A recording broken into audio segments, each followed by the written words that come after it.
Hello, this is Jack from Fluency.com and welcome to this lesson where we're going to look at an article in English, a news story, and you're going to learn some words and phrases from this article. So I'll leave the link to the news source in the description so you can go read it yourself, but you can see it on your screen and the title is this: Solar Eclipse Enthralls Huge Crowds in South America. So solar eclipse, this is when the moon covers the sun. And to enthrall means to completely fascinate. So people are just amazed by something. They are really fascinated and interested in something. It's not used that much in everyday English. And that's one thing. When you're reading news stories, it's important to know that you're not always going to use that type of vocabulary. Okay? So, solar eclipse enthralls huge crowds in South America. And then the subtitle, dry weather, crystal clear air, and low light pollution provided a stargazer's paradise. So a stargazer is somebody who looks at the sky. They had dry weather and crystal clear air, which is fantastic. So it means that it made things all the better. So now what's interesting is it says hundreds of thousands of people flocked. To flock somewhere means to go there in big numbers. Okay, so hundreds of thousands of people flocked to go somewhere, and it suggests that people are going there all at the same time to see some type of event. And they went to the northern Coquimbo region near the Atacama Desert. Now, I've been to the Atacama Desert. I was there in 2007.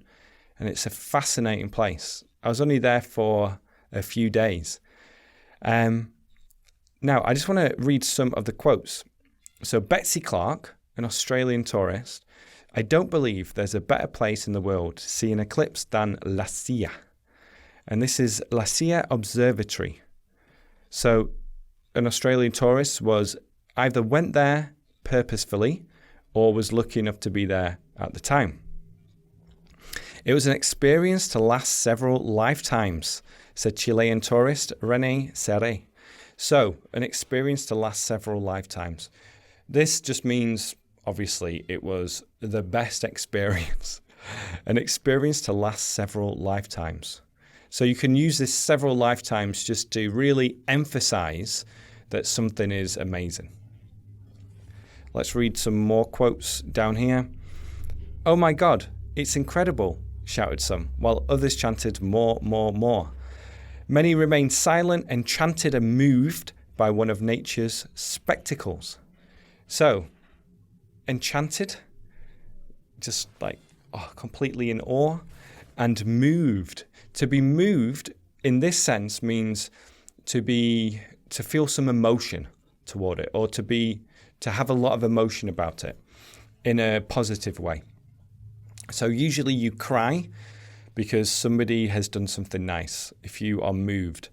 And then it goes on to say, the truth is that even if one knows what's going on, it is shocking the minute that the shadow of darkness begins to come and that silence begins.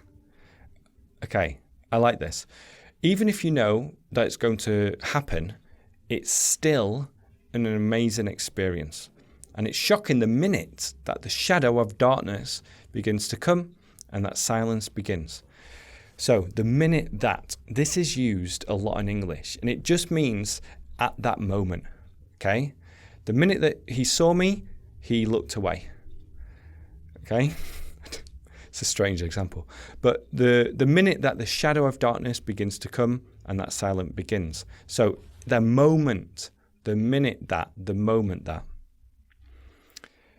Very seldom has it happened that the whole of an eclipse is seen over an observatory.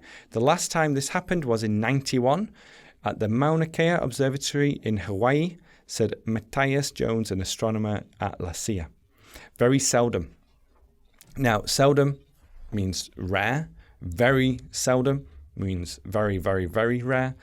And seldom is one of those terms that isn't used that much in everyday English, but it's used in formal English, okay?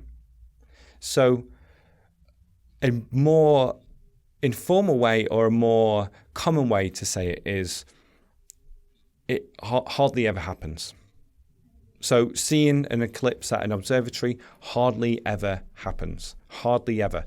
That's a little bit more common in everyday English. Over the border in Argentina, people flocked to look. Massed to look. That's using like a religious term. Whereas flock, if you think of a flock of birds, that's more a nature term. So over the border in Argentina, people massed to look into the sky in the western Cuyo region, which had the country's longest exposure to the eclipse. However, little could be seen in the Argentine capital, Buenos Aires, where overcast weather blocked the view. So overcast weather, cloudy. If it's overcast, it means the sky is covered in clouds. So people in Buenos Aires couldn't see the eclipse because it was overcast. But going back to the subtitle, in Chile, dry weather, crystal clear air, and low light pollution provided a stargazer's paradise. So those are some words and phrases that you can learn from this article. I'll leave a link to the article in the description. And the question of the day is, have you ever seen a full or a partial solar eclipse? Let me know in the comment section below. Thanks for watching. Bye-bye.